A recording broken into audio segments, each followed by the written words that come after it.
Good afternoon, everyone. Thank you for coming out. We on the Gaza at USD faculty committee, we wanted to start with a moment of silence and remembrance for Aaron Bushnell, who self-immolated to protest US policy at the present moment.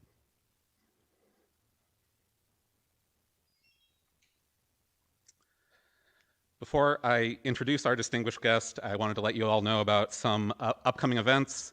On Thursday, March 7th at 6 p.m. in this room, we will be screening Gaza Fights for Freedom, a collaboration between Palestinian journalists and the American director Abby Martin, depicting the 2018 Great March of Return. The director will then be available for a Zoom Q&A. The Tuesday after that, on March 12th, at 5 p.m., we will host a panel, Indigenous Survival in the Aftermath of Cultural Erasure, stories from sovereign indigenous nations, the Philippines, African America, Palestine, and other colonized lands. It will feature our tribal liaison, Sahmi Witewa, Professors Diaz and Floyd from our Ethnic Studies Department, and Professor Iman Ghanayem from WashU in St. Louis, who will be joining our faculty next year. Finally, we will have a panel on academic freedom and censorship on Wednesday, March 20th, location to be determined.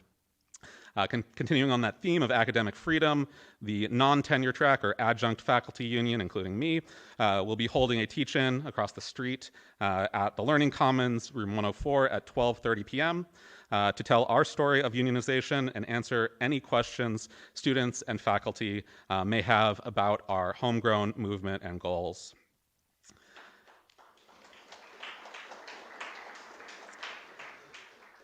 Personally, as a Jew trying to stir up some good trouble and necessary trouble, I'm pleased to welcome Professor Jonathan Graubart back to USD this afternoon after he graciously joined us in the fall for a panel on the diversity of Zionist political and religious thought.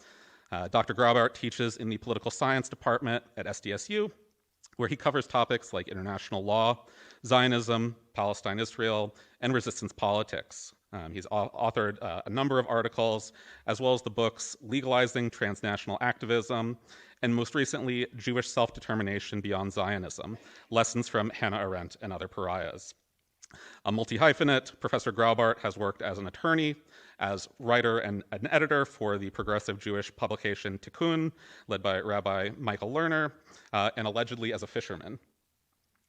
A principled advocate of peace and justice, since October, Professor Graubart and others have been attacked, not based in any sense of their speech, but instead trying to silence dissenting voice opposed to the ongoing destruction of Gaza.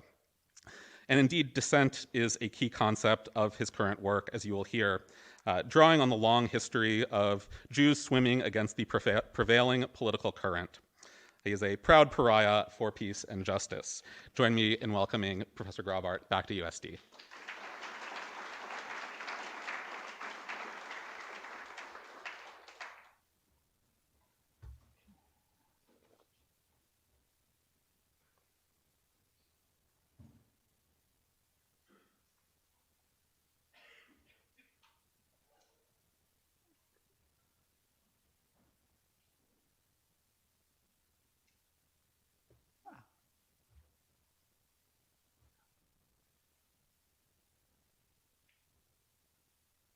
How do I get this to be? Oh, it is full size. No, sorry. Okay. Used to a different equipment system. Okay. Oh, so before I forget, I get to plug my book. So in case this talk really does interest you and you want to read more, you can actually buy a copy of my book. So it's on my left. I'm happy to autograph it, so it'll be worth more money. So this is pretty exciting. So it's a thrill for me to be able to present this book again. I haven't presented it now for several months. I went on kind of a tour of England and New York to present it. So it's been exciting. When I first tried to get this book published, it's Jewish Self-Determination Beyond Zionism, I didn't get a lot of interest. I got a number of rejections about, because I was first submitting it in early 2021, And I suppose Israel-Palestine wasn't that much in the news at that point. And so they said they didn't think they could really get many sales of the book. Then the 2021 mini Gaza conflict happened, and then I got several book publishers interested. And then after I finished the round of revisions, it comes out in March 2023. There's mild interest, and in particular, I'm getting interest from some Jewish studies and Israel studies places, a few others. Then October 7th happens, and suddenly I get a lot more popular. So Al Jazeera interviews me, Sam Cedar, the Majority Report, various community radio stations and podcasts. Where I'm less popular is now in these Jewish studies and Israel studies. My great disappointment when I went to England is I had a talk planned at Oxford at their Israel studies. I was going to be part of the same lecture series as Avi Shlaim, one of the famous new historians of Israel. So it was exciting, but then they canceled all the series of talks. So certainly the mood has gotten rather critical among, say, the mainstream Jewish community, not just in the United States, certainly not just in Israel, but in England and elsewhere too. But the interest has grown. And so, okay, with that in mind, about my book, so in one part, it's a recovery of a dissenting Jewish Zionist tradition from the pre-1948 era. It opposed a hegemonic Jewish nation state that is giving Jews some superior status, and insisted that this Jewish homeland conform to a just coexistence with Palestine's Arabs in a binational federation. So I call them the humanist Zionist, kind of inspired by one of the main founder, Martin Buber. Besides just kind of a looking back at what I consider this very interesting and underappreciated Jewish Zionist dissenting tradition, I'm a political scientist, not an historian, so I'm also just looking for a updated, transformed vision of self-determination, inspired by the best values of Jewish teachings and historical experiences, one that would reckon with the grave toll of the actually existing Zionist project, which its toll is sadly rising all the more in the last several months, and to contribute to a just egalitarian society in Israel-Palestine, where Jews and Palestinians thrive as both distinct communities and as a collaborative community. So to do so, my book engages the humanist Zionists of the pre-1948 era, and I focus particularly on Martin Buber and Hannah Arendt, with a sample of prominent post-1967 pariahs, mostly Jewish, including Noam Chomsky, Peter Beinart, Judith Butler, Ella Shochat, and also with who I consider the closest Palestinian counterpart, Edward Said. Okay, so to just give a rough historic setting for this period of 1917 to 1948. 1917 is when the British Balfour Declaration comes out. It's legalized in the League of Nations mandate to be legally binding. And what the Balfour Declaration does is it enables this Zionist community, known as the Yishuv, to establish an autonomous set of political, economic, and cultural institutions under British mandate. Until the late 1930s, until the late 1930s, the Zionist leadership was careful not to openly proclaim their goal of a Jewish state for two reasons. One is deference to British political concerns. That certainly would not have helped the British maintain their control if they were seen as openly calling for a Jewish state. The second reason is the number of Jews were just too small, right? If they start under 10%, it just seems kind of hubris to say you're going to be you're going to be struggling for a Jewish state. But in practice, they treated the Yishuv as a state in the making, a Jewish state in the making. So the objective was to create the facts on the ground, to make the Jewish population a significant majority of Palestine, and to gain ownership of a majority of the land.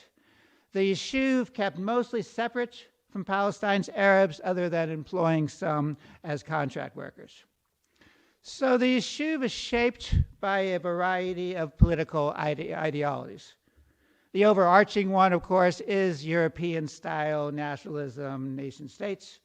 That came, certainly in that time period, with demeaning views, particularly toward non-Westerners. So in the Middle East, it would be a variant of Orientalism. So having very condescending, dismissive views of the Arabs. So the notion was that the Jews were going to bring a Western voice and kind of bring civilization. That was the way they appealed to the Brits. But besides these troubling visions, it is important to keep in mind that it also had a very appealing vision that attracted a lot of people, a type of participatory socialism. And so that inspired many of the early Zionist settlers from Central and Eastern Europe to move there. And so that egalitarian element is also like an important part of the picture when one's thinking about the history. Now, up to the late 1930s, only a majority of the world's Jews, including in the United States, were Zionists. They were either anti-Zionist or at least non-Zionist. But from the late 1930s to the early 1940s, as the full horrors of the Holocaust came out, two big shifts happened. Most Zionists now openly demanded a state, and most Jews, including Jews in the United States, became pro-Zionist. So with that, the stakes became far higher. Okay, so that gives you kind of a setup of, that's kind of the big trends happening. That's Martin Buber, in case you didn't recognize him, is that the humanist Zionists are the internal Zionist dissenters, starting from the beginning, from essentially the early 1920s. So the main institutional voices were Brit Shalom in the 1920s and early 1930s, and Ichud in the 1940s. They didn't have a lot of active members. They had a fair amount of sympathizers and just some important influential figures with contacts, like Martin Buber, Judah Magnus, who was the co-founder of Hebrew University, Henrietta Zold, who became the founder of the American Women's Zionist Organization, Hadassah, the mystical Jewish scholar Gershom Scholem, and at least from a distance, Albert Einstein. Their Zionism, so they were certainly Zionism, is kind of a cultural Zionism. It's looking to the ancient holy Jewish sites in Palestine as the base for sparking a global renaissance in Jewish life, so Jewish life throughout the world, and included the revival of Hebrew as a spoken language, so not just as a religious language. And note that their ultimate benchmark for cultural Zionism was a better, richer Jewish global life, not a Jewish fortress in Palestine. So cultural Zionism meant uplifting of the Jewish people globally. It wasn't focused on a Jewish fortress, a Jewish state. So also important is these humanist Zionists, mostly coming out of the Central European tradition of socialism, of being very appalled by imperialism, by nationalism. They saw Zionism as a political project that would be part of a global transformation. So it wasn't supposed to be a political movement that was enclosed just for Jews, but they saw themselves as part of a better movement for a world free of the crippling nationalism and imperialism that had proven so deadly to the world, including to the Jews. So they denounced the mainstream for its embrace of the European notions of nationalism and for courting imperialism and for disregarding the aspirations of Palestine's Arabs. So they mostly condemned the Balfour Declaration of 1917 as being an imperialist project that bypassed the local population. So for them, a just coexistence with Palestine's Arabs was indispensable. Otherwise, the project wouldn't be worth it. Okay, and so given the title of my book, on Hannah Arendt, someone I think about a lot, I dream about a lot, I sometimes think, besides maybe dead family members, is who's the character I would most want to meet in a seance? It would probably be Hannah Arendt. And so she's kind of the initial inspiration for my book. So she certainly had an interesting life, born in Germany in 1906, got a PhD in philosophy, so a PhD in the place where philosophy was really well esteemed in Germany. But then, in her 20s, she sees the Nazis take power. And it's not just kind of the mob, the brown shirts, that are espousing this ugly anti-Semitism, but even fellow intellectuals, like her original PhD advisor, Martin Heidegger, they're all going along. So Arendt decides to become a Zionist in her mind. She flees to France, and luckily, after the Nazis conquer France, she makes it to the United States. And so in the 1940s through the early 1950s, she's immersed in the Jewish question, meaning how did anti-Semitism rise to a genocidal transnational ideology? And so I'll give a flavor then of some of her central insights that were articulated in her kind of classic Origins of Totalitarianism, but a series of essays written primarily for Jewish periodicals in the United States. Okay.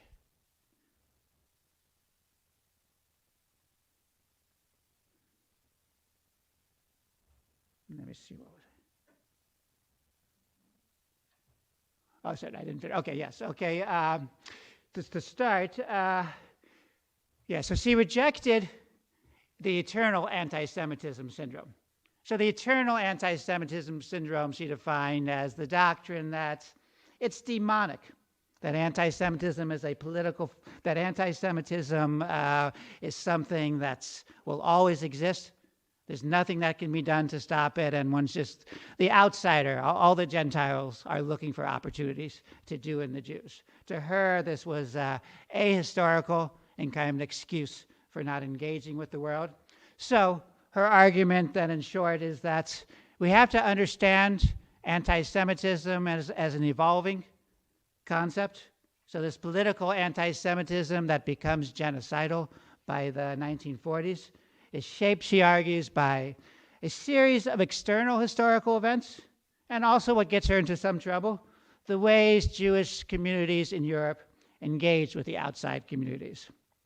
So the external dynamics were the rise of the nation state, infused with nationalism, which bred hostility toward perceived outsiders, and that combined with the emergence of imperialism, fueled by just the rise of capitalism, all bred conquest, racism, instability, and all of these, I'm skipping the details, but combine nationalism and imperialism for her. She lays out in kind of an elaborate set of writings, made hatred of Jews a rallying point, and with imperialism, a transnational rallying point. So those are the external phenomenon that fuel the political, eventually genocidal form of anti-Semitism. And then when looking at Europe's Jewish communities, she faulted them, she faults both the plutocrats and the sense of parochialism. So she faulted the Jewish leaders for influencing their communities to be detached from the broader community other than courting local power. So the parochialism was just the separation, the disinterest in the political social trends. So they were unprepared to come up with a sophisticated political strategy and to find allies to combat just the broader forces shaping this new scary version of anti-Semitism. So her hope lay in what she called recurring conscious pariahs in Jewish history.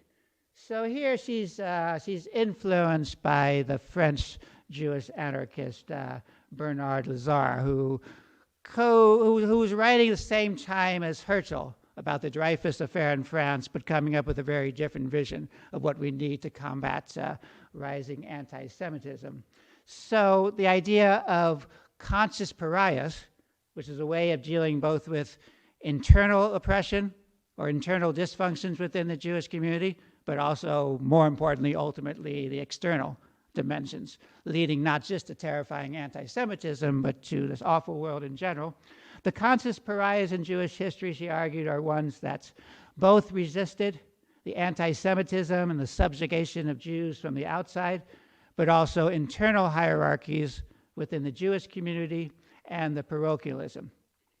Her hope is that this exciting tradition in Jewish history could lead to a transformed politics, particularly in the 1940s, that would act in solidarity with other oppressed groups to create a better world. So the destiny of the Jews, she argued, is ultimately intertwined with the destiny of others. And that's the only way for a secure Jewish world. So she called for Jews to join in a common struggle for new political, economic, and social structures that would do away with the nation state, imperialism, and enable different forms of political existence, free of nationalism and imperialism, and enabling distinct national groups to coexist. Okay. Along comes Zionism. So she's already taking this interest by the 1930s. But as she's doing serious thinking, she's now thinking about, okay, there's exciting things about Zionism, because she does consider herself a Zionist. But I think precisely because she considers herself a Zionist, there's also things about Zionism that greatly worry her. And so, it's good to keep in mind she's someone that comes of intellectual age in this most horrifying period for Jews and really for much of the globe. So let's get to the favorable stuff. What did she like about Zionism? Well, to begin with, the reason she becomes a Zionist in the early 1930s as the Nazis take power is, from her mind, I guess she wasn't thinking much about the Bund and other movements. In her mind, the Zionists were the one Jewish movement that was acting politically as Jews to engage the world, because one of her critiques of Jews being detached. So the Zionists didn't seem detached. They had a clear plan, and obviously they were very explicitly and clearly thinking about the Jewish condition. So that's she really liked, and she was excited. And so that became the central emphasis of her life for a decade or so. And then more concretely, in terms of what did she like about what was happening at the Yishuv, so over in Palestine with the Jewish community in Palestine in the 1930s, 1940s, is they were developing a new forms of Jewish communal living. So she too is what's called a cultural Zionist, is she wants to see a renaissance in Jewish life. And to her too, it makes sense. The one rallying site for Jews around the world would be kind of the historic homelands. And for her too, the point was it would rejuvenate Jewish life throughout. It wouldn't be a fortress. And also, and these are ideas she continues to develop over the next several decades, is there were things, the Jewish organizing in Palestine, and this may seem rather foreign and strange now, but if you think back then, this idea of we could create a different world. And so the Jewish community, many of the Jewish community in Palestine then was thinking, we could come up with a socialism, a participatory socialism that works. That's much better than the Soviet Union's model. So the kibbutzim, the collective agricultural settlements, their communal welfare programs, development of healthcare, and the downplaying of capitalist fixation on profit and self-interest. So all that was a real part, right? So social Zionism was the most prominent variant of Zionism. So there were things that excited her too, just like it excited humanist Zionists or even just the broader community of socialists. So that was the positive thing. But she certainly was someone who never turned off her critical scrutiny, which makes it pretty exciting to read, is that she found some very disturbing trends in what we'd call the actually existing Zionist political projects. One was, to quote her, the focus on a Jewish state as an escape from a cruel world. So now I'm quoting her. Since anti-Semitism was taken to be a natural corollary of nationalism, it could not be fomented, it was supposed, against that part of world Jewry established as a nation. In other words, Palestine was conceived as the place, the only place, where Jews could escape from Jew hatred. So this was the whole idea of the Jewish fortress.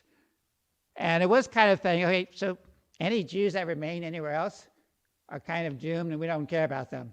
If they don't make it to Palestine, forget it. So to her, this was really just it was kind of a terrifying vision in a way, the sense that our only hope was whichever Jews we could find to gather and form a fortress in Palestine. So she found that very disturbing and certainly uninspiring.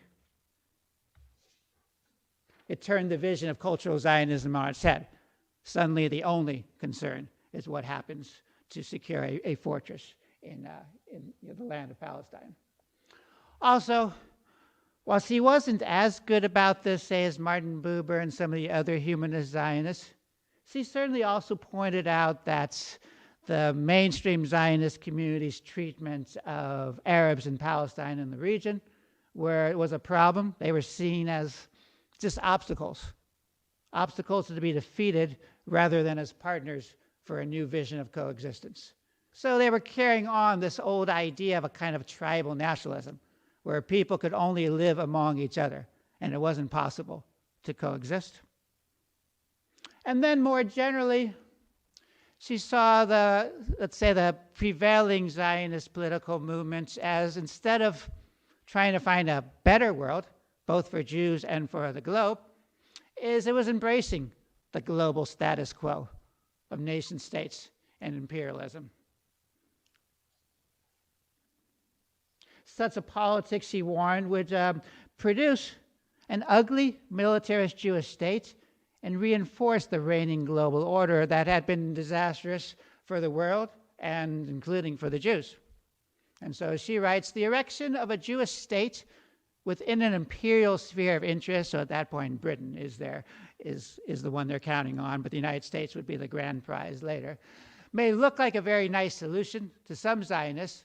In the long run, there's hardly any course imaginable that would be more dangerous. There's another quote I don't have here, but I think it's all the more telling now, is that she also warned, you continue with this manner of Zionism, this is not an antidote to anti-Semitism. This is actually going to be fueling anti-Semitism among communities that really didn't have much anti-Semitism to begin with. So she was warning that this is really a recipe for exacerbating it. I mean, that's something I'll just flag for now. I may get back to that later. Okay. So what was her alternative? I mean, the alternative was this binational federation. So the way she put it, the independence of Palestine can be achieved only on a solid basis of Jewish-Arab cooperation. Local self-governments and mixed Jewish-Arab municipal and rural councils on a small scale and as numerous as possible are the only realistic political measures that can eventually lead to the political emancipation of Palestine. So those of you who know your Hannah Arendt more generally, you know that most of her life, she was looking for these alternative political structures that could bring about kind of a significant participatory democracy and community. And her initial hopes, in her 30s, was in Palestine. And then, a crucial thing she wanted is, can we escape this world where national groups just fight against each other and kill each other?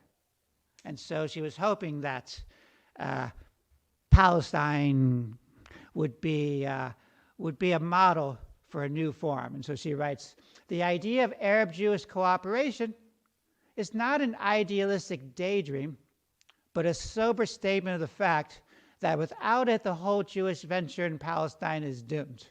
Indeed, the working out of such a modus vivendi might in the end serve as a model of how to counteract the dangerous tendencies of formerly oppressed peoples to shut themselves off from the rest of the world and develop nationalist superiority complexes of their own. The Jews, this is still a hopeful time, can still act as a vanguard in international relations on a small but valued scale. So through 1948, she is still retaining this optimistic hope that we can still change things.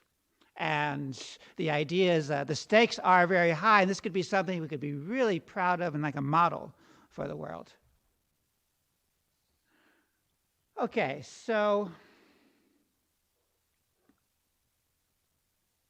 we know that she lost, right? I'm not giving anything away. So she and the fellow humanist Zionists lost. They didn't find this model of Jewish coexistence.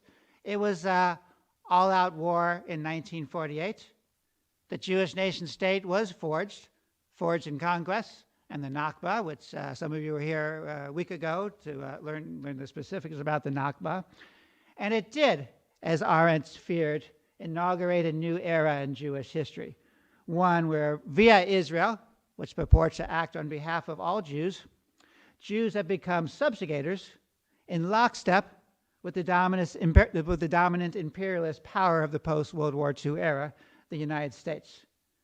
So with all that happening, her close friend Judah Magnus dying at the end of 1948, Arendt mostly stepped away from Zionist politics and kind of turned her ideals to other causes. But she did continue to stay connected, and those of you who know her book, Eichmann in Jerusalem, that comes out in the early 1960s, she's still managing to talk about it, but she's no longer active in dissenting Zionist politics. So I would say that what's her value now, even if she stopped doing her heart of Jewish Zionist activism more or less in 1948, is she's a prophet of gloom, and you need some of that, but also a prophet of a way out. So the prophet of gloom, this one just looks to be more and more true. She wrote this in 1944, so this was a warning in 1944, that the, quote, victorious Jews, unquote, would live surrounded by an entirely hostile Arab population, secluded inside ever-threatened borders, absorbed with physical self-defense to a degree that would submerge all other interests and activities. The growth of a Jewish culture would cease to be the concern of the whole people. Social experiments would have to be discarded as impractical luxuries. Political thought would center around military strategy. Now look, when one could say that's an overstatement, that Israel did accomplish a fair amount of things. Some of its socialist democratic things did continue on. So it's not that it was only a Spartan military state, but that was there. And this focus on Jewish supremacy is there from the beginning, and certainly over the years. I think within Israel, right, if you go to Israel, almost no one thinks about their old socialist legacy, right? They'll just kind of look at you like you're from outer space if you even talk about those old things.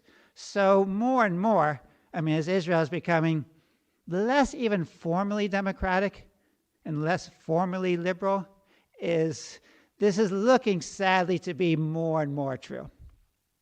But the positive thing is she and the other humanist Zionists, including Martin Buber, who I write about almost as much as Arendt in my book, they left a framework for an alternative Jewish self-determination that's adapted to changing times in conversation with more contemporary Jewish dissenters, and then Palestinian dissenters also, does still, I argue, provide us a framework for a way forward.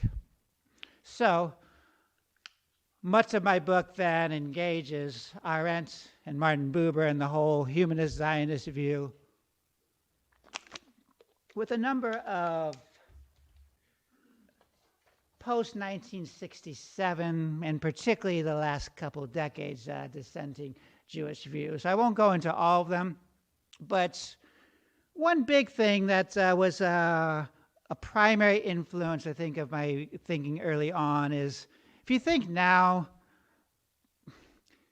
Jewish dissent in the United States and elsewhere is usually roughly broken down into, you're either in the liberal Zionist camp or you're in the anti-Zionist Jewish camp.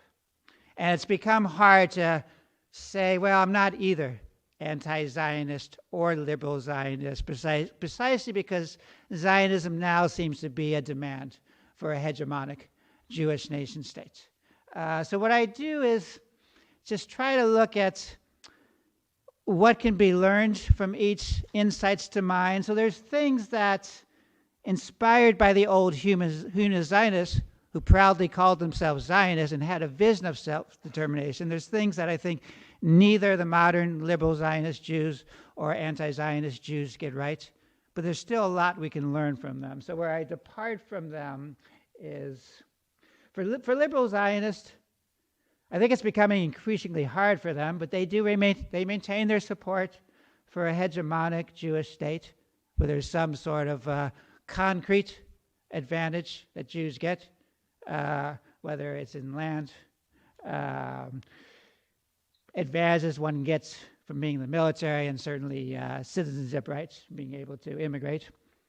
So there's that, and the general failure to fully confront the Nakba, the events of 1948. Liberal Zionist Jews have gotten better in recent years, but their view is still kind of like it had to happen back then.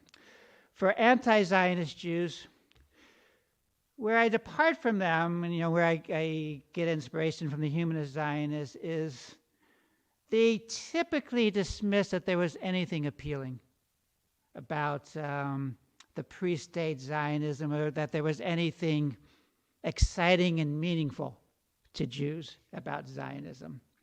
And because of that, they're typically reluctant to set forth an alternative Jewish vision of self-determination. For them, that seems like that's still just validating the actually existing Zionist projects.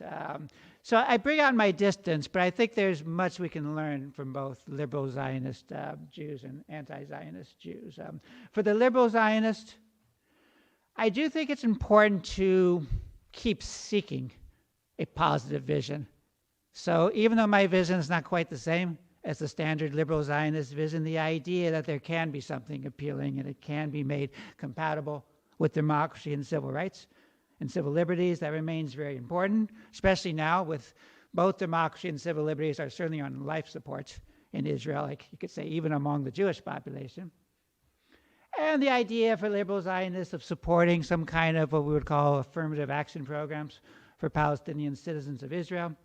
And liberal Zionist Jews have been the best at demanding the end of the occupation, so the post-1967 occupation. Okay, meanwhile, for anti-Zionists, who I'm closer to, they're the ones that give proper attention to Zionism's foundational settler colonialism. So the displacement of the indigenous became central, at least to the prevailing Zionist project. They're the ones that demand a full reckoning of the harms inflicted by the Zionist project, starting with the Nakba. They've been the best at identifying the perverse impact of Israel on the character of the Jewish people globally, including the Jewish people in the United States. One of the people I look at, Mark Ellis, a prominent Jewish theologian, refers to this as Constantinian Judaism, that the idea is, say in America, that American Jewish identity is so shaped around how you can defend a strong state of Israel. To him, that's a Jewish version of Constantinian Christianity, Constantinian Judaism. And they've been the best at very active solidarity of Jews with Palestinians. Okay, so besides the liberal Zionist and the anti-Zionist, I decided to look at the outstanding Palestinian counterpart. In some ways, as I thought about my book, it's Arendt and Said are probably equally important to me. And so I liked here thinking that he's kind of the Palestinian version of a Jewish humanist. Okay, so he's a Palestinian humanist, but kind of these same ideas. I'll explain a little bit. There's an interview he has with the Israeli journalist Ari Shavit in 2000. Said is talking about how, well, yeah, of course he feels very Palestinian, but he also, has this independent feeling. He doesn't really feel at place at home anywhere. And Shavit says, well, you sound a lot like a Jewish intellectual. And, one of these cosmopolitan wandering Jews. And he does say, yes, you're damn right. I'm the last Jewish intellectual. All your other Jewish intellectuals are now suburban squires, which may have been one reason I think so much, particularly of Jewish intellectual, like in the 1970s, 1980s, found Said so frightening. I think precisely because he seems so much like them in that kind of wandering cosmopolitan intellectual. But it's also true just with the insights he develops. They are very analogous from how would it look from the Palestinian perspective. So now we have the Palestinians with years of being subjugated, years in exile. So now they've become, in that way, kind of what the Jews of Europe had been like decades prior. And so one thing, certainly one of the first things he's known of is insisting, particularly that American audiences learn about the Zionist project from the perspective of its victims. So instead of having just more movies like Exodus, starring Paul Newman, is actually think, what did it look like to the Palestinians? And then, beyond just, okay, let's see what happened, is he is kind of thinking, okay, it's not just self-determination we want from the Palestinians.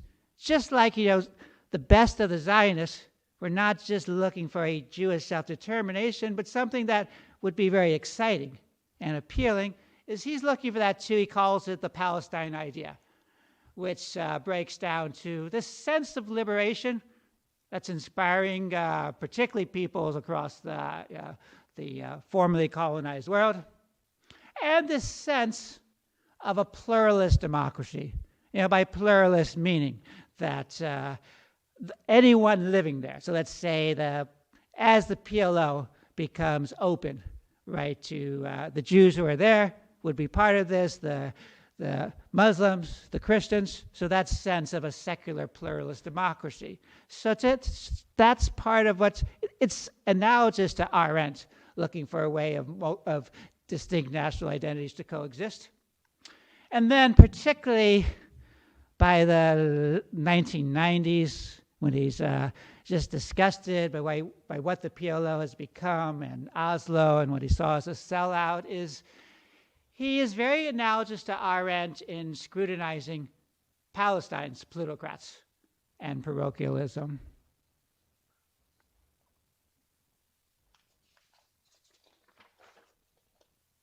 So especially its leaders, he's harshly critical of Arafat and his cadre. And he's critical more broadly of Palestinian tendencies to not pay much attention to the rest of the world, and certainly the co-option. In a way, it's an analogy. If the old humanist Zionists faulted the mainstream Zionists for courting imperialists, he's critical of the PLO for kind of courting imperialists. And so he really wants to get back to these exciting. In a way, he's trying to find his conscious pariahs, just like Arendt. And importantly, with much more sophistication than Arendt, he recognizes early that, look, we Palestinians and Jews, at least the Jews in Israel, we have a shared fate. Neither one of us are going away. So that's, in part, he's criticizing fellow Palestinians for pretending you can kind of go back in time to, let's say, before 1948 or before 1917. But saying, look, for various reasons, we're stuck here together. We need to think about this. And part of it is, besides obviously understanding our own history, we need a shared history where we get together and we think. So we think about, particularly for Palestinians, what is the Holocaust? And what does the years of European anti-Semitism mean to Jews? So he's often rebuking fellow Palestinians for just being suspicious of even hearing about the Holocaust. And of course, he's even more critical of the Jewish community for mostly being ignorant of the Nakba and not thinking about how things look. So he's saying ideally the two have to think about their traumas together in a way that helps them think, okay, so what is it about Zionism that was so important to Jews? And what is it just about the need for Palestinian self-determination, or even the need to recognize the Nakba to deal with the right of return? Why is that so important? And that Jews need to hear that. And so it is a shared history. And then finally, by late in his life, by the late 1990s, he comes up with his updated version of binational self-determination. So he starts to write favorably about people like Hannah Arendt, Martin Buber, and Judah Magnus. And the idea is that, okay, we need to figure out some way where Jews and Palestinians do retain their separate national identity. And so they retain some kind of self-determination in the land of Palestine, Israel, Israel, Palestine, that recognizes you have to make space for the other. So your self-determination rights cannot diminish the self-determination or the attachment of the other people to the land. So they would both practice self-determination in ways, he wrote, would soften, lessen, and finally give up special status for one people at the expense of the other. So my synthesis, in short, is kind of combining what I see as kind of the best of all of these, and a lot of it's kind of a combination of Arendt and Said, but it is looking at various other ones. And so there is, and this is what Said wrote, in a way it's consistent with Martin Buber was writing many years ago, is that the first thing the Zionists need to do, or the first thing that needs to happen, is the Zionists need to have a full reckoning of just the cost of the actually existing Zionist project on Palestinians. That would come with reparations. But that's not where it ends. It does then, you do that, then it's obligatory on both groups, including the Palestinians, to seriously engage in a project of mutual reconciliation and living together. Said's ideas of shared history seem to be, remain more important than ever. And then what the humanist Zionists and what Hannah Arendt was particularly good at, she's better at this perhaps than Said, but coming up with creative.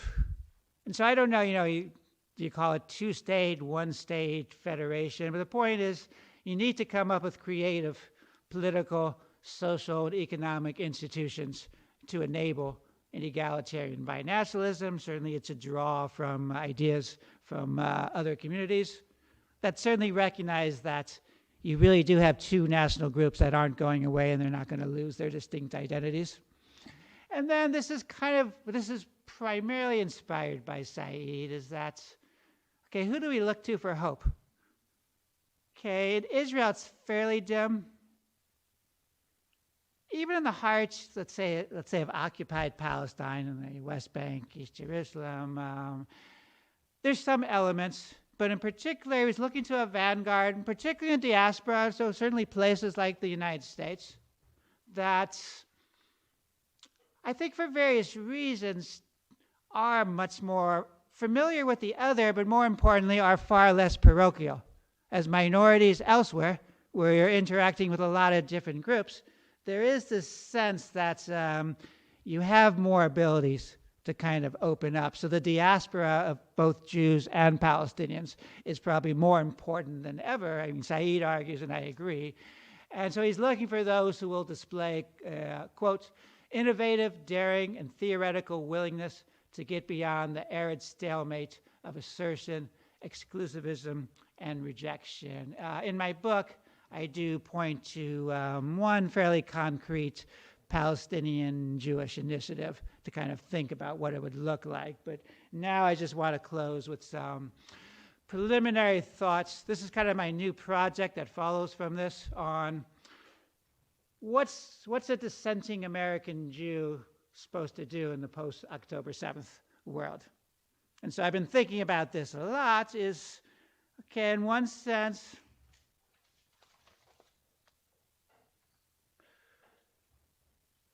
our numbers have grown, right? As people just realize the horrors of Israel's onslaught since October 7th, which has now claimed over 30,000 lives.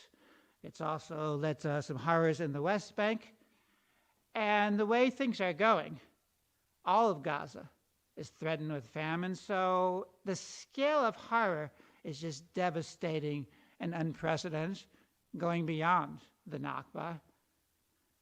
So our numbers are growing. Certainly the crackdown from the American Jewish mainstream is also growing. But we do have some growing pains at the American Jewish dissenters. Our growing pains are,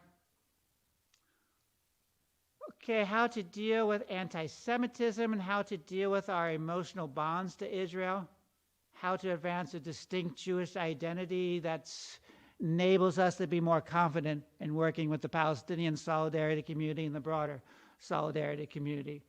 So on anti-Semitism, we face a dual task. There is unquestionably a spike in anti-Semitism in the United States.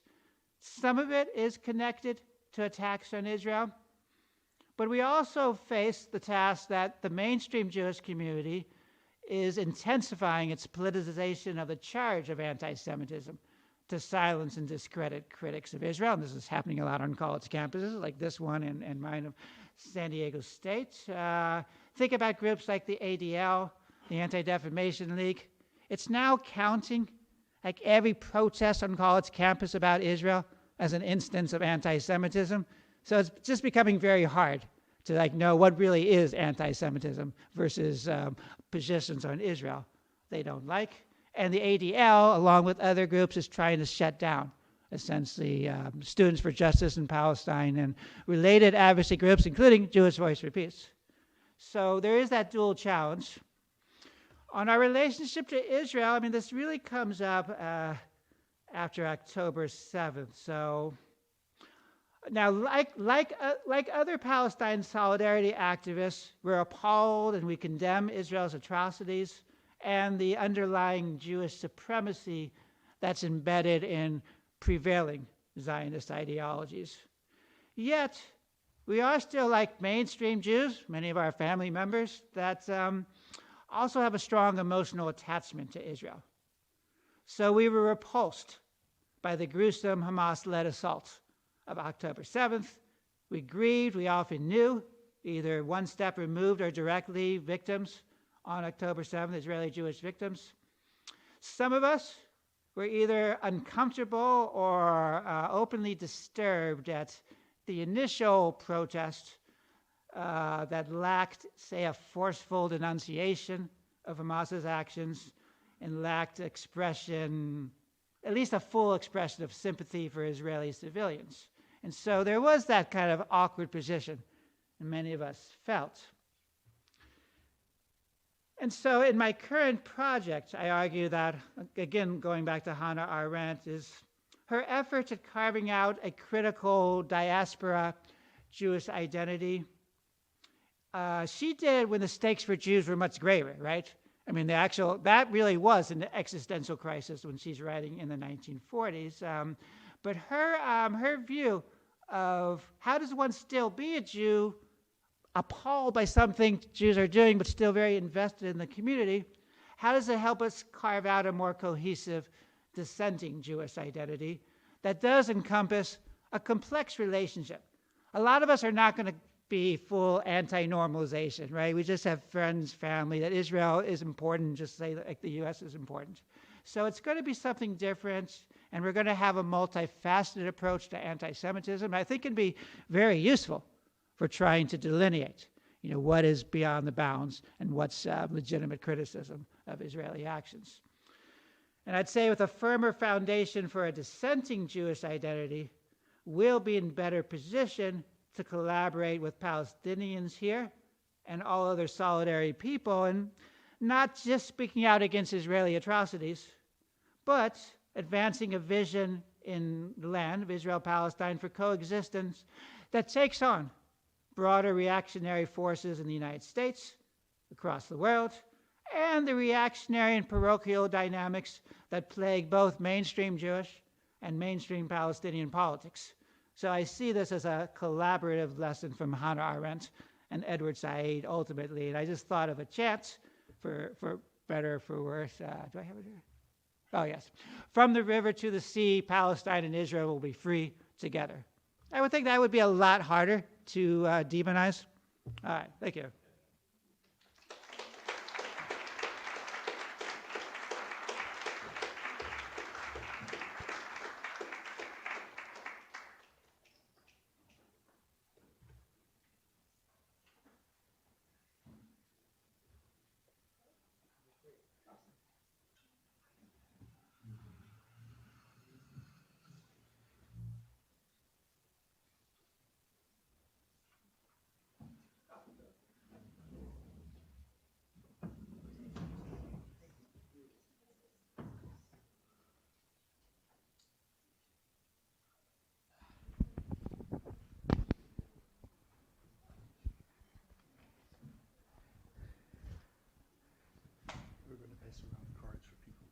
Great. Testing, testing. What time it is. Hi, everybody. My name is Dr. Tom Reifer, and I am a professor in the sociology department and affiliated faculty in many other departments and minors, and also associate at the Transnational Institute in Amsterdam. And we're just going to have a little bit of a conversation.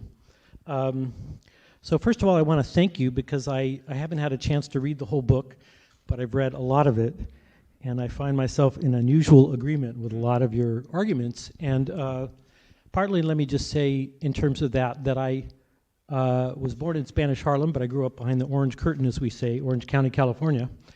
And there's a lot of fierce anti-Semitism in Orange County. So people would come up to me when I was 7 and say, "You killed Christ," you know. Mm-hmm. And I'd have to deal with a lot of fights and a lot of violence and try to escape, and I never really understood it.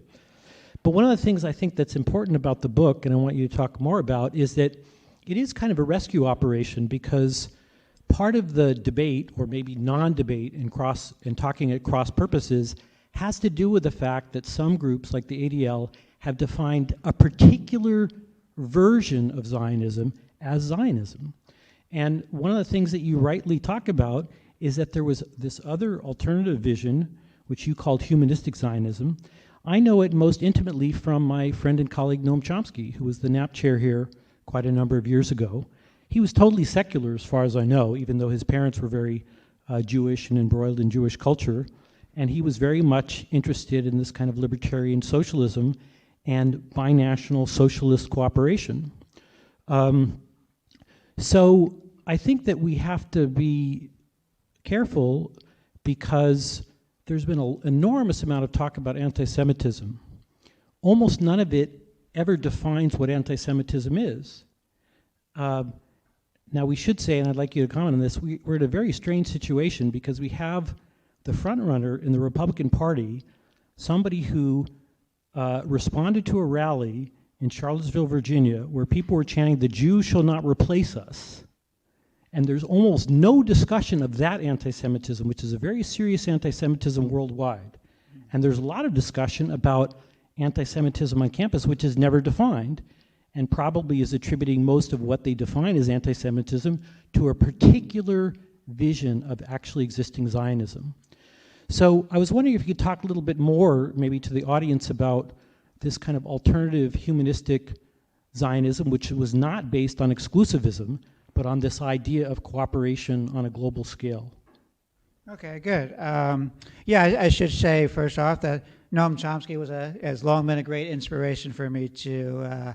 I think I first actually heard about binational socialist Zionists, and particularly connecting it to kind of a participatory socialist vision from Noam Chomsky. It was a collection of essays, Peace in the Middle East. Yeah, great book. Right, yeah. So he actually, I guess, I give him credit in my preface, as you know, that he's one of the deep inspirations, and I do have a section on him.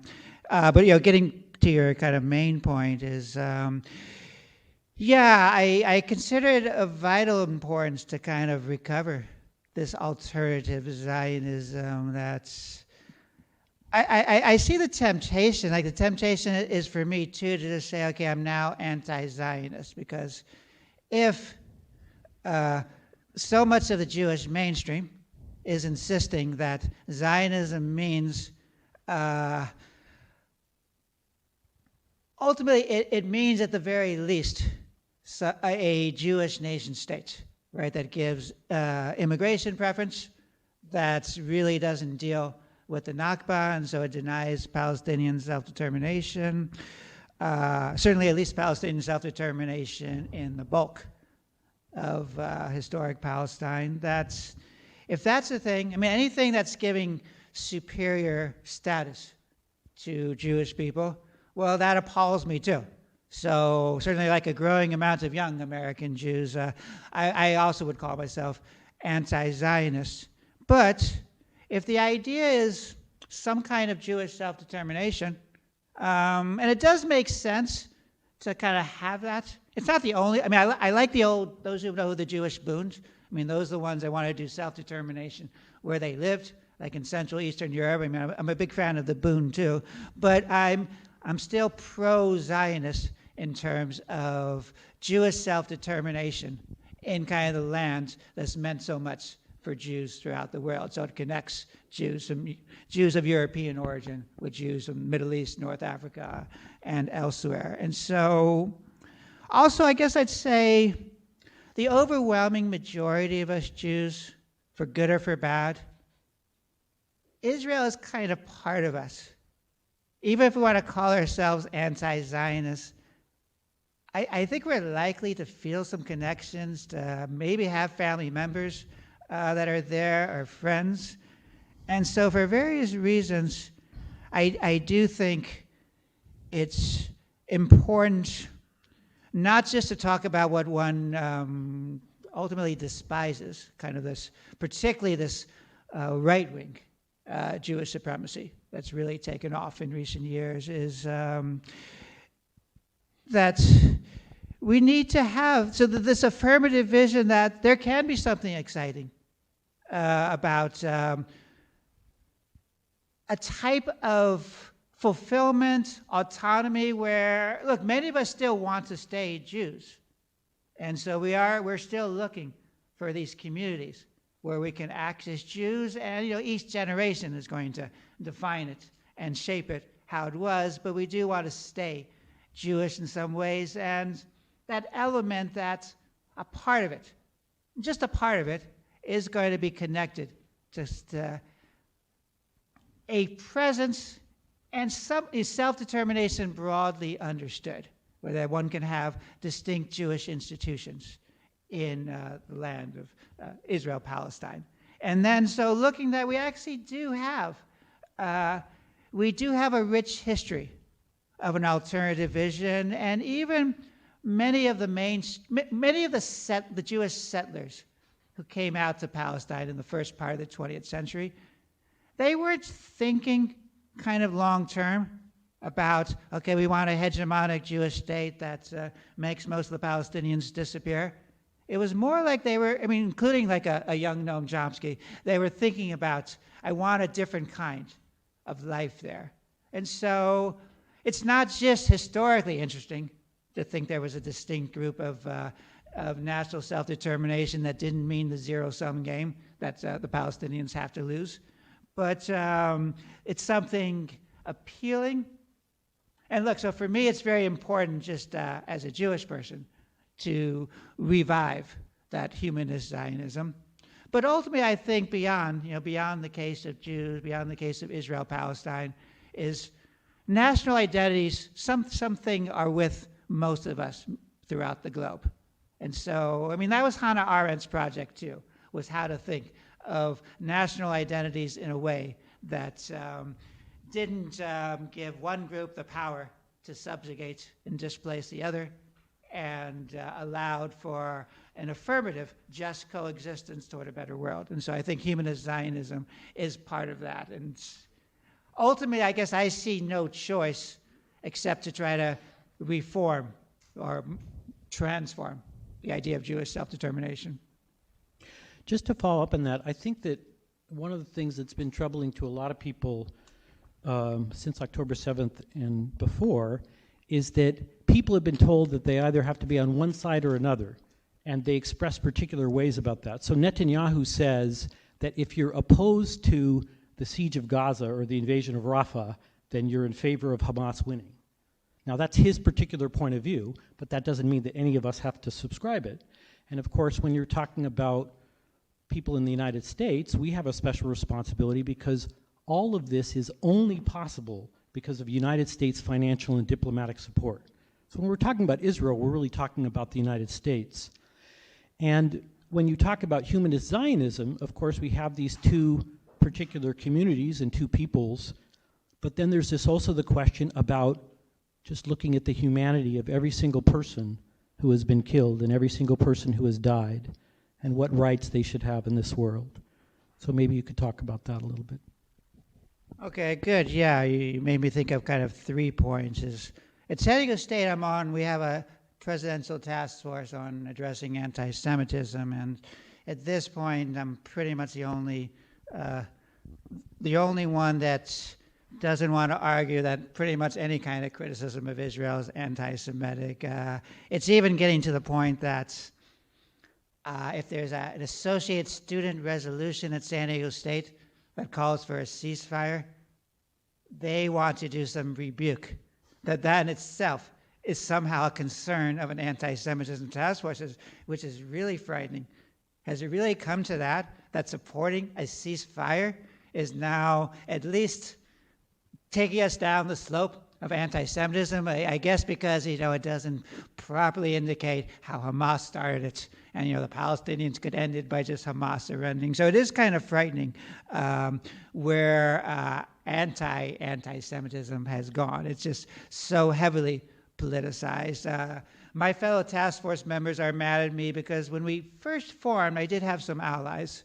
And we were able to we got a definition of anti-Semitism that didn't use the thing about anti-Zionism or like disproportionate double standard criticisms. And so I think they're about to probably change that definition, but it is a big problem. It's getting worse. On the U.S., I do think for American Jews, so we're in this position where, look, there's more hope, I guess I'd say, for the American Jewish community than the Israeli Jewish community right now, is that we're roughly equal in numbers, but American Jews still, by and large, have fairly decent liberal humanist views.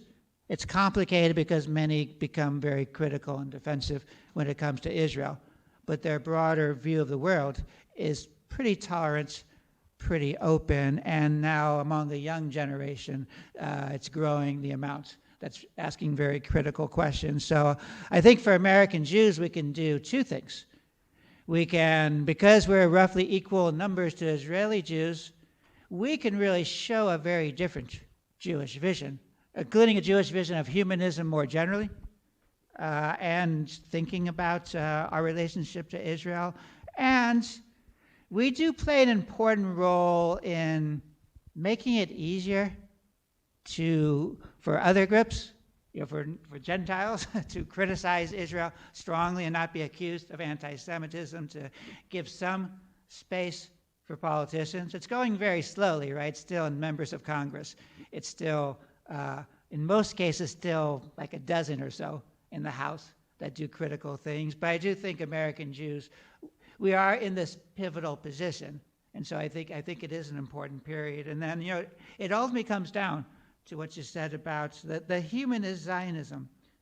And I like this. I mean, Said also identified himself primarily as a human. A humanist didn't mean, you don't have a distinct sub-identity, but it means that ultimately what we want is ultimately to appreciate, I guess you could say that, the human condition, the fact that we are connected. And so, we should certainly be appalled by the horrors in Gaza, not just as Jews, but obviously just as human beings. In the same sense, you could say Palestinians too, right? That's what Said said, is we need to think beyond just advocating for Palestinians and for self-determination for Palestinians, but including thinking about the humanity of the Jews. So I think ultimately it does come down to that's the unifying vision right across the globe, the humanist vision. One of the things you talk about in your book is something that's been a debate which some people may be familiar with, but other people aren't, about one state, two state. And one of the things that you say about it, which I think is important, there's a tactical debate in the movement of people who are supporting the rights of Palestinians about, if you take Noam Chomsky's vision of ultimately some sort of binational state or federation, but there's the question of how you get there.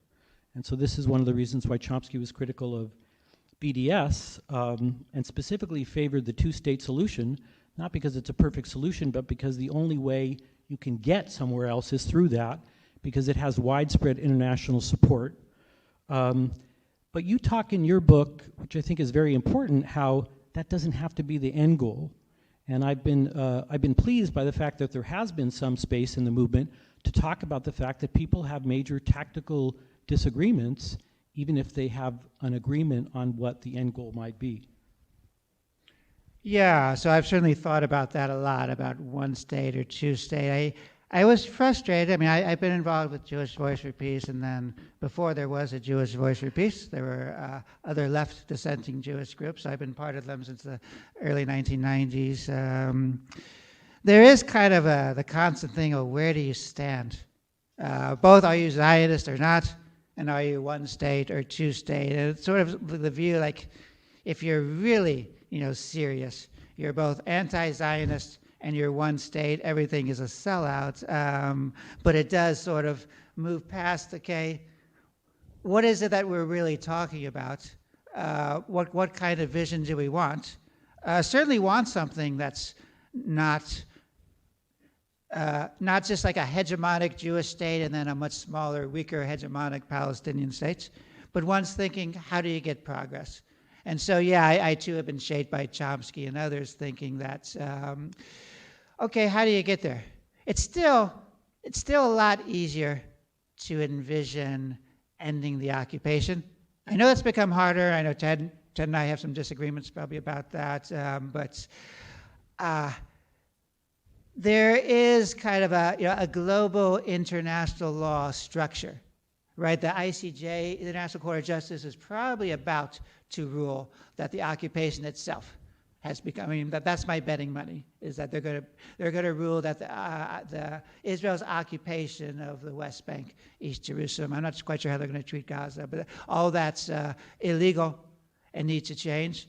So there is an international pathway. Israel could certainly pull back from occupying those territories. You can come up with ways where settlers who really want to stay where they are in Hebron or elsewhere, all right, you can stay where you are, but it's under Palestinian rule.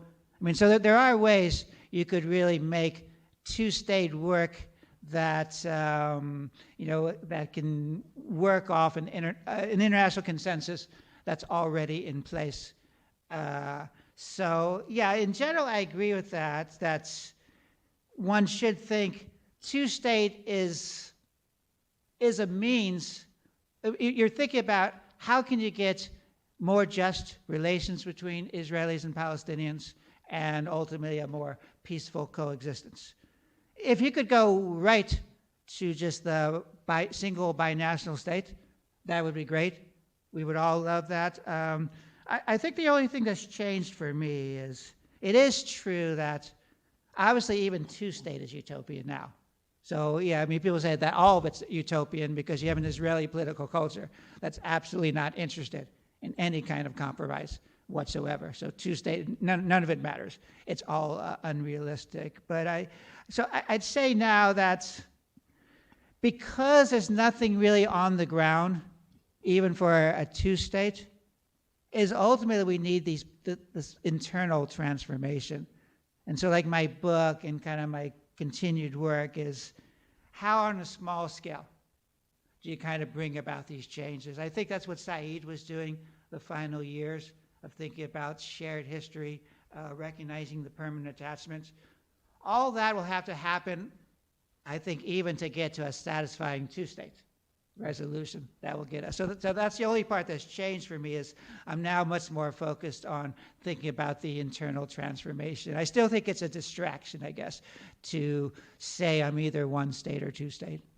By the way, just for people who aren't as familiar with it, when you had the 1967 war and Israel conquered Gaza, the West Bank, and East Jerusalem, over time, UN Resolution 242, as it got interpreted over the years, became a space for people to talk about Palestinian national rights and the possibility of a two-state solution. I'm actually very confused about the International Court of Justice because I don't even know why they're debating whether it's illegal or not. It's obviously patently illegal, and the United States is actually making a presentation to the court saying that they should take into Israel's security concerns. How can you possibly argue that the conquest of all these territories has increased Israeli security since 1967? Right. It seems, yeah. But I think that is part of the thing we're talking about is the tendency for polarization, right? So people can say they're supporters of Israel. Well, I don't think that this is in the interest of Israel as a nation state or people. So I think that part of the importance of this other humanistic tradition you're talking about on both the sides of the Palestinians and Jews worldwide is it talks about cooperation beyond this world of militaristic conflict and nationalism, which we see rising again. And that's part of the discussion we need to have to get out of the present, at the present moment in Hannah Arendt's terms. Yeah.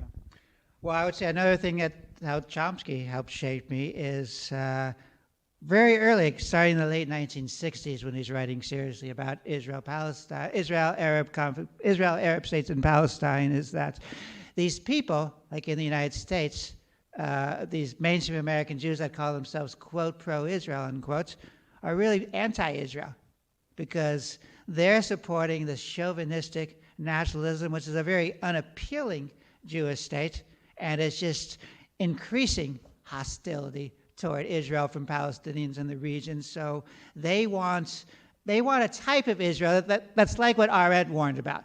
That's going to be the seed state. That's going to be just a symbol of, they're just the tools of the U.S. and other imperialist powers and their oppressors.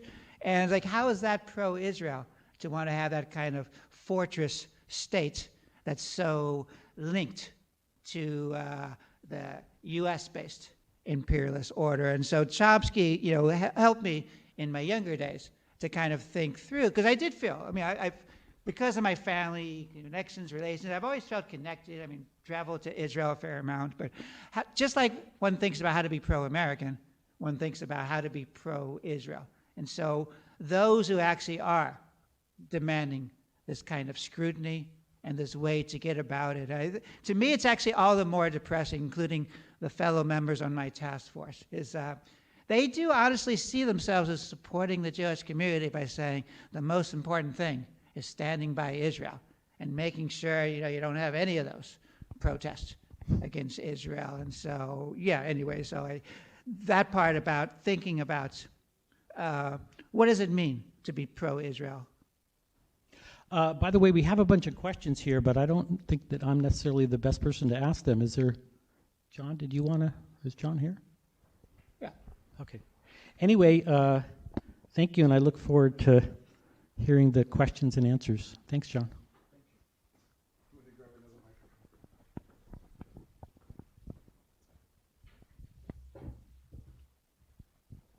You can just stay there, and you might pipe in. Can you all hear me okay? Sorry.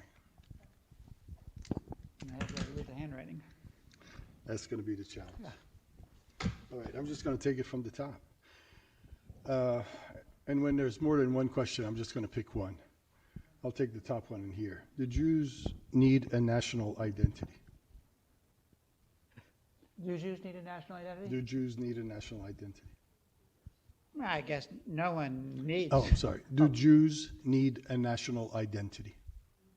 But do Jews need, you could say no one needs, and we're all free to just be, complete humanists with no distinct identity. I guess many of us, not just Jews, but of other groups, you could choose not to care. You could be Palestinian and choose, I don't care anymore about Palestine. Like, I've been living in the U.S., and I know some Palestinians like that, so they're not involved. So yeah, you can choose. That's the beauty. If you want to, and I could see the temptation to just choose not to be part of a distinct identity. But I think a lot of us do want to kind of keep that identity, and for that reason, we're very involved in these struggles. And so to me, the challenge is, how do you make the national identity ultimately consistent with a humanist identity? This is actually one thing that Hannah Arendt raises in the Origins of Totalitarianism. She talks about once the whole world has become territorialized into state, there's the question of the right to have rights. And this is what Celia Ben-Habib, the Turkish Jewish descent, called the rights of others. And we're dealing with that all around the world, is that if you don't have a state, if you don't have citizenship, then there's the question of who are going to uphold your rights. So this is really a global question, even though we're looking at it in terms of the Middle East and Israel, Palestine. It's also a global question that there should be rights for everybody in the world, whether or not they have a state. But in the contemporary world, if you don't have a state, there's the question of who's going to enforce your rights. This one is a bit long. I'm curious, how did Zionism unify Jews through regarding Judaism at its face? Sorry, I'm struggling with the handwriting. Because Arab Jews or Jews in Africa or elsewhere have different histories. than European Jews? Also, what do you think it will take to get a reckoning, to get to the reckoning steps? But do you want me to reread that, or was it clear? Oh, I got it. Yeah, it's how did Zionism unify Jews? I think the idea was it primarily European Jews that were Zionists and not the Jews of Middle East, North Africa? That's true. And I do have a part of my chapter is on Ella Shokat. So she comes from Iraqi Jewish ancestry. There's a new book out by Avi Shlayim talking about growing up in Baghdad in Iraq as a Jew. And so, yeah, that's a whole different world. I actually looked at the Arab Jewish critical tradition of, they actually have a history of a deep coexistence with the broader Arab culture. Not like a completely harmonious, but the very fact that now this idea of even calling oneself, it seems like an oxymoron, an Arab Jew, but that actually is. That is, they're deeply immersed. So they didn't look to Zionism the way European Jews. It was only a minority of European Jews, by the way, that also looked to Zionism.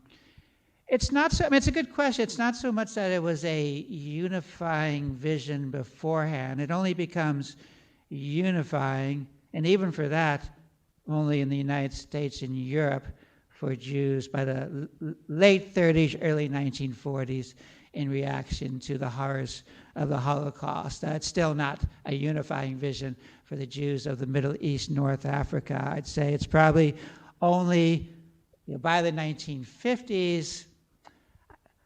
Perhaps maybe that's still like one appealing part, at least to someone like me. I think of my time in Israel and thinking about Israel, I learned a lot more about the Mizrahi or the Arab Jewish tradition that I didn't know so much. Because the U.S., the Jewish community is so heavily dominated by those of us from Poland, Russia, Ukraine, and so forth. And so it's become unifying.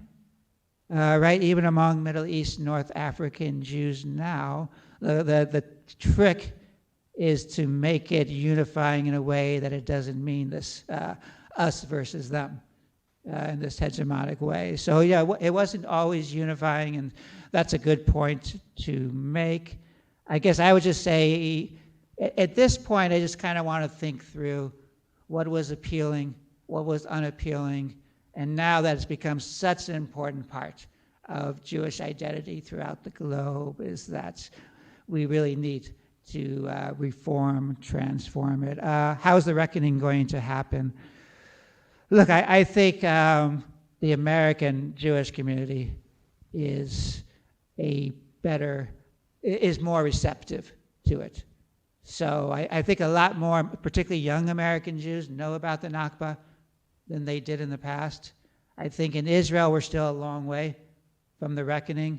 So if you're talking about the reckoning from the Jewish community, I think it's going to be centered in the United States, and then move out toward Israel. Tom, did you want to say anything? Well, I'll just say something about Avi Shlayim's memoir. The memoir is titled Memoirs of an Arab Jew. Right. And what's so important about that is that's an oxymoron to many people, but it has to do with the fact that anti-Semitism was almost entirely a European phenomenon, and so people were responding to it were not Jews in the Ottoman Muslim world, and there's a lot of history. The Jews did a lot better in the Ottoman Muslim world for a long time, and then you had this problem that the Europeans looked at of they were trying to solve the Jewish question and the Eastern question, how to deal with the Ottoman Empire and how to deal with the Jewish question. And their solution was displace the Jewish question and resolve the Ottoman question. And then you have the Palestinian question. So part of what you have here are a lot of complicated histories, yes, which people can learn about. It is knowable, but in our discussion in the United States, we're mostly reduced to not talking to each other. There's hardly a debate. There's just name calling. And that doesn't really help anybody, and it certainly doesn't help the people that are dying under both sides of the bombs. So I think that your rescue operation, it's like a message in a bottle. People can read it, and they can take the lessons or they cannot read it, because there's a strong need not to know and feel like you're on the side of good. Right. The next question is a bit long. Many activists and human rights groups are comparing the current movement to reach a ceasefire in Gaza with the height of the anti-apartheid movement in South Africa. Why are the same techniques used in South Africa, in the South African movement, such as boycotts, divestment, sanctions, not working today? And the second part of the question, it continues, is it that the actors such as the UN, ICJ, US President, or the EU do not have true leverage over Netanyahu or other illiberal dictators? What was that last part? Said, Oh, the last oh, part, the ver- yeah. Let me pass it on to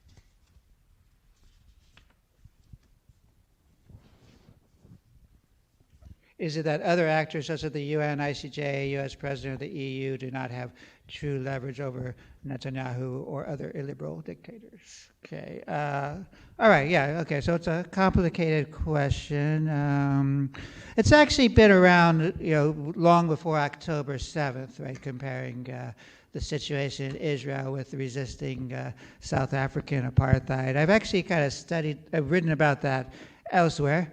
So this became so UN-led resistance to kind of Western-dominated global order. They picked Rhodesia, South Africa, and by the late 60s, early 1970s, there's already, particularly criticism about the Israeli occupation is becoming a big part of, say, what was called kind of the Third World liberation struggle, including based in the UN.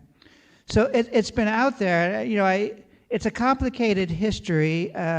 Why did it work better? At least you got rid of the apartheid racist regime in South Africa. It's certainly a lot of problems with the current South Africa, but at least they got rid of the racist apartheid regime, where you still have Jewish hegemony and supremacy. If anything, it's actually getting worse now in Israel. I guess I would just say, for brevity, kind of two big reasons is, as Said pointed out, the dilemma Palestinians face is your opponent, the Jews, Israeli Jews in particular. There are subjugators doing settler colonialism, but they were also, you think about the European Jews broadly, they were the victims of really the greatest racism atrocity of the 20th century. And so that makes it much tougher, so much that Israel is associated with this undeniable, really horrifying suffering faced. And so it's very hard, particularly I think in the West, in the United States, for people to think of Israel, because it's still seen as Jews, as long persecuted people. How am I going to compare them to white South Africans that just look so obviously racist? That's been tough. I think the other difference is the institutions, the resistance developed in South Africa, so between the ANC, COSATU, like the labor unions, they were far more together and centralized than the Palestinian ones. And as Said writes, particularly by the 1990s, the PLO and the mainstream Palestinian institutions have just been disastrous. So even if you have really impressive international solidarity campaigns for Palestinian rights, you don't have these really cohesive, strong institutions, say, like in occupied Palestine, that begin to compare what say, black South Africans had in the apartheid era. I think there's another thing, which is that there was widespread international support, including among states, for majority rule in South Africa. In the Israel-Palestine situation, you have a different situation in the following sense. Israel is a Jewish state. It's not going to decide not to be a Jewish state tomorrow. And there's almost no international support by states in the world for that position. That's the reality. We can dislike it, like it, but that's the reality. I particularly don't have any affinity with any type of exclusivist state. That's my particular position. But there is something on the table, which is a two-state solution. And one of the things about the boycott, divestment, and sanctions is it raises the whole question about the Jewish state. Then there's all these questions that come up, or why are you protesting the Jewish state? Why not protest other states? So it's an important question of tactics.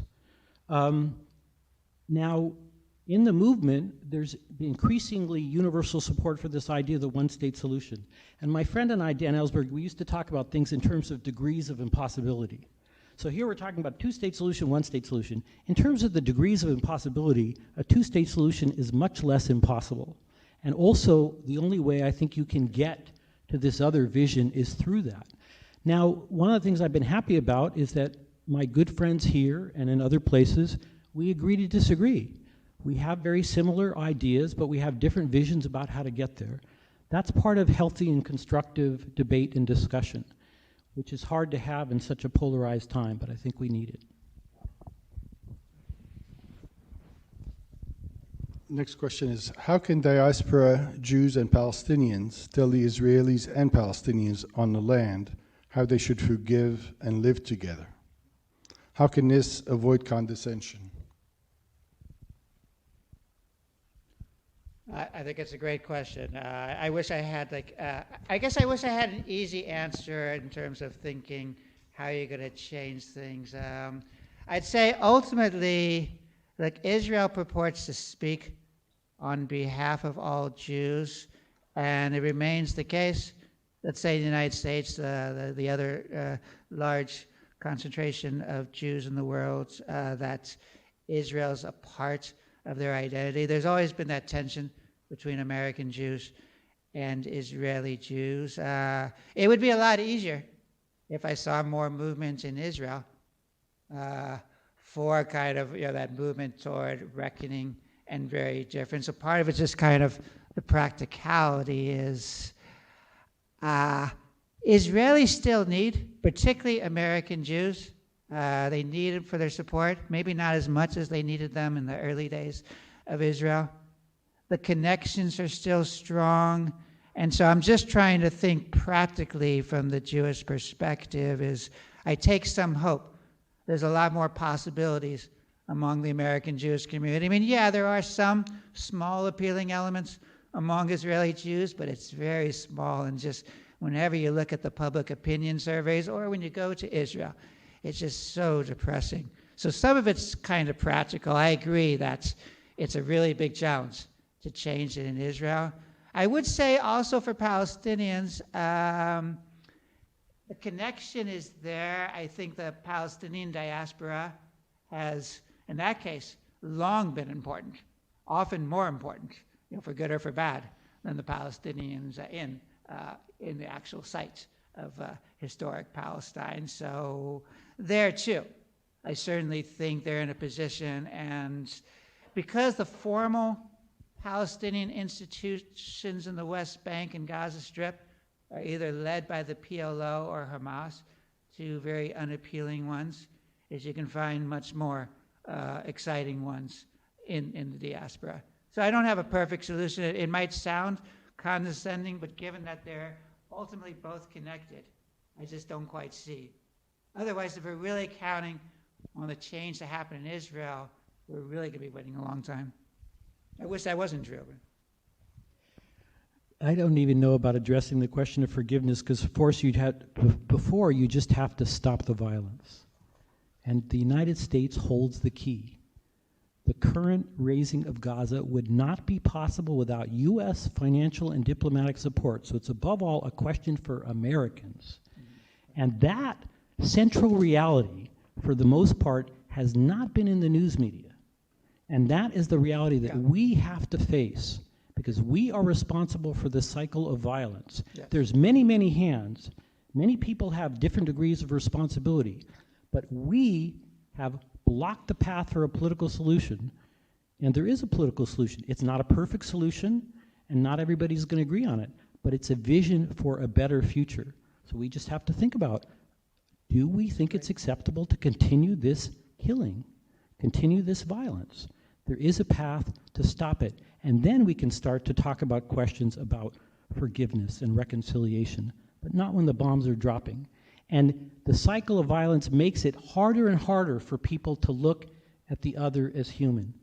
Well, we can stop it or we can watch and let it continue.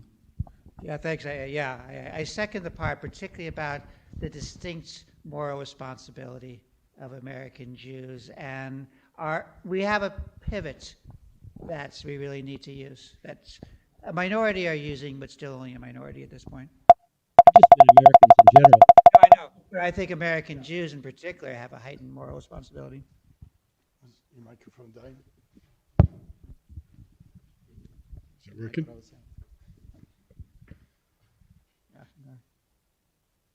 Should the USA go to the UN, recognize a Palestinian state with borders and a UN peace mandate for US-led NATO troops to maintain the peace throughout Palestine in coordination with Israel?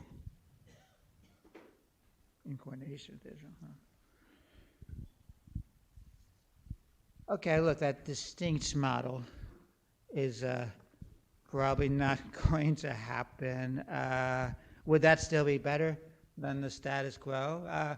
Maybe. I mean, if the questioner means that, look, the United States, because it's the most important act, right? It's the one blocking a ceasefire, but it's also the one for many decades has blocked a two-state resolution. If the United States really changed its position and said that we're going to be supporting the Security Council resolutions that demand the end of the occupation and demand that the steps be made to create the Palestinian state, and if the parties don't comply, and including Israel, then we're going to support sanctions too.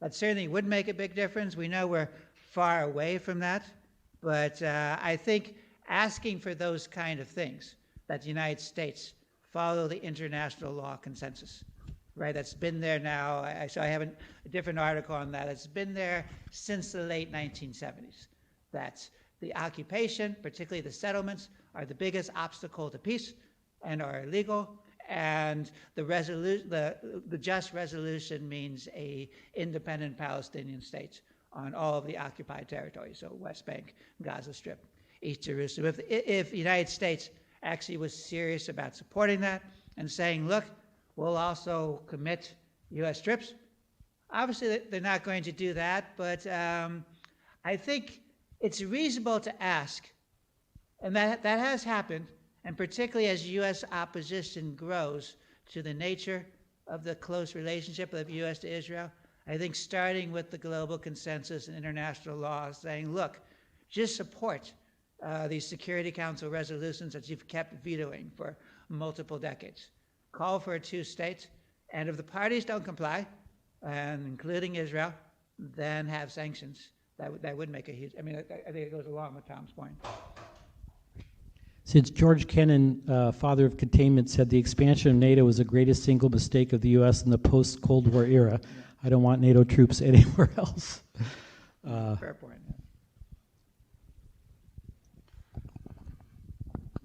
Arendt lived only in the diaspora and had to flee her own country. How were her views regarding anti-Semitism and Zionism, considering she was always living in the mercy, in the mercy of another countries, I think, would also, one question at a time, please. Go ahead. Well, yeah, okay, so, yeah, I think Arendt's a fascinating person to think about. She came very close, right, to being killed by the Nazis. Not right when the Nazis take power. It's pretty easy for her to get to France, but she makes the right decision to get to France in the 1930s.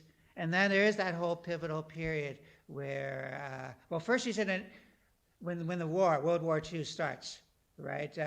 All German nationals in France are put in internment camps, including German Jews, like Hannah Arendt, even though they certainly cannot count on the Nazi government to advocate for them. So she's in an odd position, and so then you have the Nazis conquer France. At some point, no one's minding the store of the prison she's in, and so people have to make a decision. well, it might be risky if we leave, if we get caught. You know, they'll make trouble for us. So some people stayed, others like her said, no, now's the time to get out.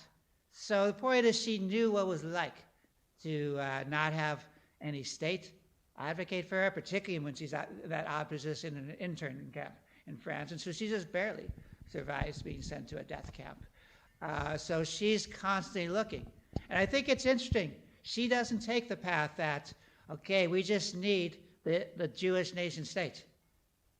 She is saying that if we want to think more broadly about how did we get to this ugly world that certainly led to the genocide of the Jews, we need some really big changes, and it can't be that the Jews just try to enclose themselves off in kind of a fortress in Palestine.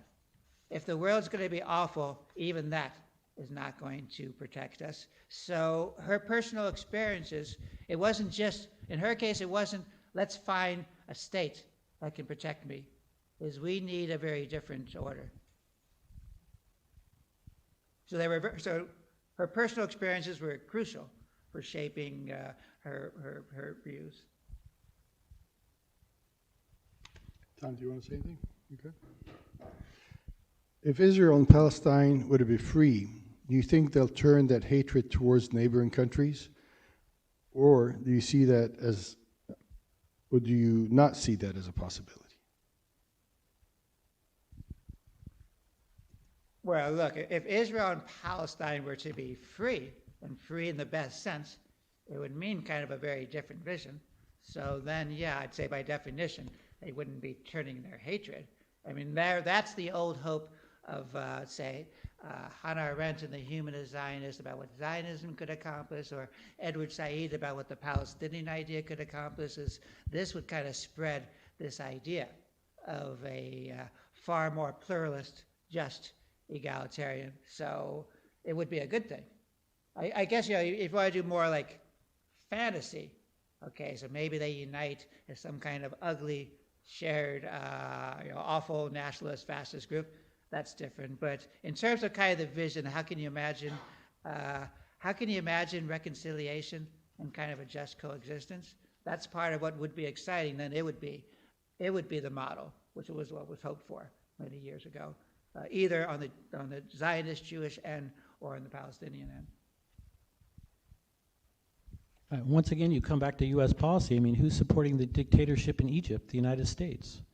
So U.S. says it supports democracy, but if it challenges U.S. imperial interest, geopolitical interest, oil, then it doesn't.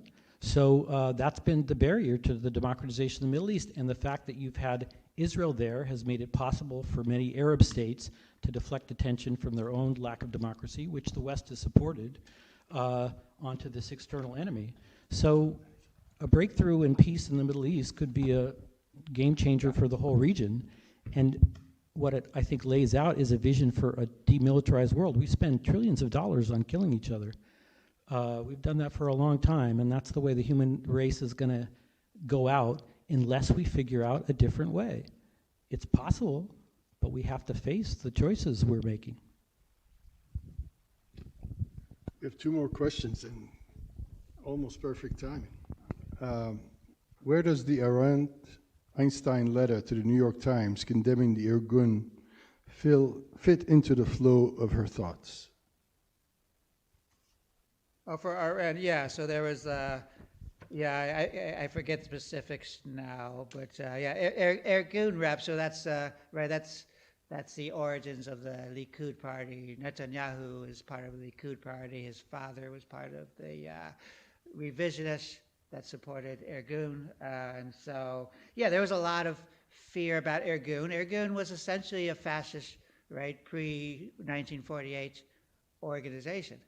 And so while Arendt and others, at least in Einstein, liked some things, like I said, some of the socialist Zionist aspects of even the mainstream, like the Ben-Gurion camp. Certainly for Irgun, it was all just frightening and scary. So I'd say that would be the easiest thing, is that her fear, Arendt's fear, and others, is that the difference, which was maybe an important difference between the mainstream Zionist leadership led by Ben-Gurion, who defined themselves as social Zionists, and the Irgun, so that element that the democracy itself was suspect, but certainly any sense of kind of toleration and receptivity to fascism. So her fear was that they were blending together closer to the Irgun direction. So it fit is that this in particular, we should be united to oppose the outright fascist element in the pre-state Zionist element. What can we do as individuals and communities to expedite the achievement of the saying, from the river to the sea, Palestine and Israel shall be free? Well, I mean, between I think Tom and me, I guess we're getting to a lot of it. I do think, obviously, for the Jewish community and for the American Jewish community, a much bigger change in how we think about this and exercising our moral responsibility fully for things done in our name. So things are being done in our name in two ways, both Israel, because it purports to speak for all Jews, but then the United States, because it underwrites and enables all this. And in some ways, it argues that this is part of its pro-Jewish policy. And so it's being done in our name both as Americans, but specifically as American Jews, and to kind of think about this broader vision of coexistence and justice. So that's solidarity. The first thing I'd say is to demand a ceasefire, and under no circumstances should Israel invade Rafah. This is totally unacceptable. They have to totally open it up for humanitarian aid. This is just an atrocity taking place before our eyes. And then there has to be an end to the military conflict and basically stop blocking the international consensus, And then we can see other visions about two people living in peace go forward. It's going to take a lot of work. People have different visions on it. There needs to be a lot of discussion and debate about it. And we have to try, to the extent we can, to assume that many people are in goodwill, but they might have different ideas and different visions, and we should have a discussion about it. Would you all like to make any closing statements? I guess, yeah. So my closing statement is, I do sort of want that vision of what's next also as part of it. Like, to me, that's more important than saying one state or two state. Laying that out this is what I get from Said Arendt and others. And the Chomsky I like the best, I guess, for this issue, for Zionism and relations of Israel and Palestine, was kind of thinking is, we need this vision of just, I think they have to go hand in hand, both stopping the immediate horrors, obviously the onslaught on the Gaza, the Israeli occupation and all that. But I think they have to go together, this vision of what, it's got to be some kind of just Palestinian, Israeli-Jewish coexistence. And so the problem with, I guess the problem with two states, the way some liberal Zionists were putting it for many years, is we need a divorce. We need a divorce from Israeli Jews and Palestinian Arabs because, they hate each other for various reasons, so we just got to separate them. It both ignores the fact that you're still going to have a lot of Palestinians in Israel, and so you don't want 20% that you kind of hate. And so one does need some kind of element of thinking about just coexistence, whether it's two states, one state, or very integrated. So to me, the vision, at least at the broad level, of some kind of just coexistence has to be there. If it's a divorce, we just can't live with each other, the old tribal nationalism, then I don't think it would work anyways. I just want to thank everybody for coming and looking forward to continuing the conversation, and thanks to John and thanks to Professor Graubart. Thank you.